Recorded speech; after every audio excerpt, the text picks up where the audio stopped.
রাজা ছিলেন। সেই দেশের নিয়ম ছিল, যখন কোনো বৃদ্ধ মানুষ কোনো কাজ করতে পারবে না, অক্ষম হয়ে যাবে, তখন তাকে পাহাড়ের নিচে ফেলে দিতে হবে। সেরকম একটা পিতা এবং পুত্র এক বাড়িতে থাকতো। পিতার বয়স হয়ে যাওয়ার পরে ভাবলো যে, পুত্র চিন্তা করছে যে কী করব, বাবাকে তো এই নিয়ম আছে রাজ্যের, নাহলে তো আমাকে শাস্তি ঘোষণা করলে পরে আমি শাস্তি পাবো, তাহলে বাবাকে তো ফেলে দিয়ে আসতে হবে।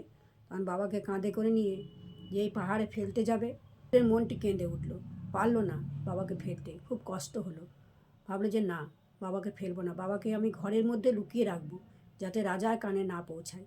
তখন পুত্র পিতাকে কাঁধে করে নিয়ে এসে ঘরের একটি কোণে পিতাকে লুকিয়ে রাখে। প্রতিদিন ওখানে খাবার টাবার দেয়। সবাই সবাই মনে করে পুত্র পিতাকে ফেলে এসছে। রাজা একদিন ঘোষণা করলেন, যদি কেউ একটা দড়িকে ছায়ের স্বরূপ প্রমাণিত করতে পারে, তাহলে আমি তাকে অনেক পুরস্কার দেবো। তখন রাজ্যে যখন এই ঘোষণা করলো, প্রজারা কেউই পারলো না। প্রজারা তখন চিন্তা করছে যে এটা কী করে সম্ভব। তখন ওই ছেলেটির কানে পৌঁছায়। ছেলেটি তখন এসে তার পিতাকে বলে যে, বাবা, এরকম রাজা ঘোষণা করেছে একটা দড়িকে ছায়ের রূপ দিতে হবে, কি করে সেটা সম্ভব। পিতা প্রথম বললো, শোনো, এক কাজ করো, তুমি একটি দড়ি নাও, দড়িটা একটা পাত্রের মধ্যে রাখো এবং সেখানে আগুন জ্বালিয়ে দাও, সেটা দেখো ছায়ে পরিণত হয়ে যাবে।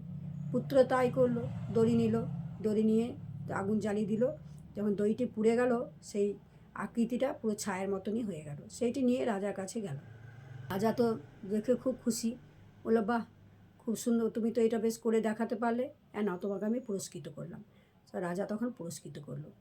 তারপরে 1 মাস পরে আরেকটি কঠিন ঘোষণা করলেন রাজামশাই। বললেন, যদি কেউ একটি তোমাদেরকে ডাল দেওয়া হবে, সেই ডালের আগা কোনটা আর গোড়া কোনটা তোমরা যদি বলতে পারো, তাহলে তাকে একটা ভালো পুরস্কার দেওয়া হবে।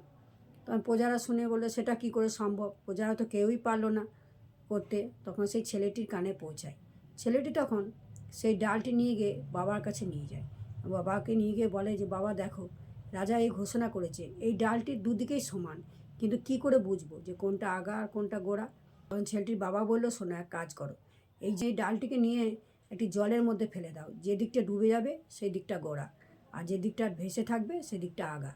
ছেলেটি তাই করলো। ছেলেটি তার পরের দিনে নিয়ে রাজামশাইয়ের সামনে গিয়ে একটি জলের পাত্রের মধ্যে রেখে দিল ডালটি। যেদিকটা ডুবে গেল, তখন বললো, দেখুন, এই দিকটা গোড়া, এদিকটা আগা। তাই শুনে রাজামশাই খুব খুশি হয়ে গেল, বলছে এই ছেলেটা তো বেশ উত্তর দিয়ে দিল, বাহ। নিয়ে আবার রাজা পুরস্কৃত করলো। তার 1 মাস পরে আরও কঠিন একটা ঘোষণা করলো। বললো, শোনো, যদি একটা ঢোল তৈরি হবে, কিন্তু কেউ ঢাক দিয়ে বাজাবে না, কোনো যন্ত্র ব্যবহার হবে না, হাতেও বাজানো যাবে না, কিন্তু ঢোলটি নিজের থেকেই বাজবে। সেটি যদি কেউ করে দেখাতে পারো, তাকে ভালো রকম পুরস্কার দেওয়া হবে।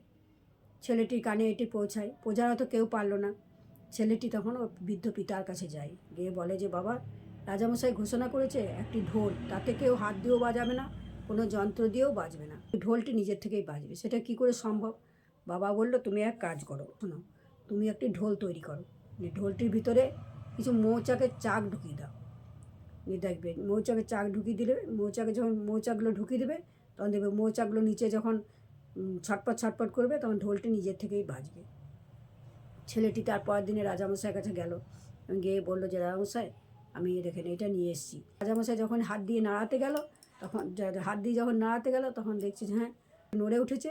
অমনি ভিতরে মৌচাকগুলো সব, মৌমাছিগুলো সব নড়ে চড়ে ছটপট ছটপট করছে, আর নিজের থেকেই তখন ঢোলটি বেজে উঠলো।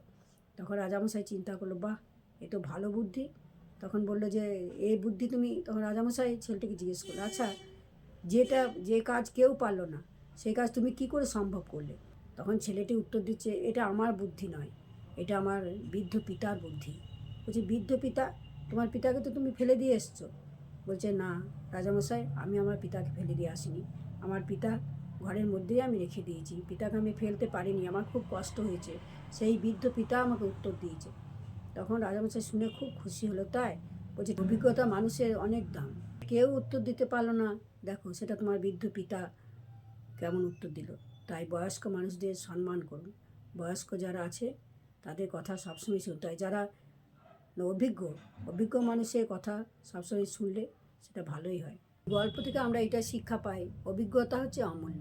বয়স্ক পিতামাতাদের কাছে যে শিক্ষাটা আমরা পাই, বয়স্ক পিতামাতাদের দেখভাল করা যেমন আমাদের দায়িত্ব, তেমনি আমাদের সৌভাগ্যও বটে। কারণ বড় একটা কথাই আছে না, পুরনো চাল ভাতে বাড়ে। এদের অভিজ্ঞতারই দাম আছে। সেই দিন থেকে রাজামশাই পুরো ঘোষণা করে দিলেন, আজ থেকে কোনো বৃদ্ধ পিতামাতাকে আজ থেকে কোনো বৃদ্ধ পিতামাতাকে পাহাড়ে ফেলা হবে না। সবাই পরিবারের সঙ্গে আনন্দে বাস করতে লাগলো বৃদ্ধ পিতামাতা নিয়ে।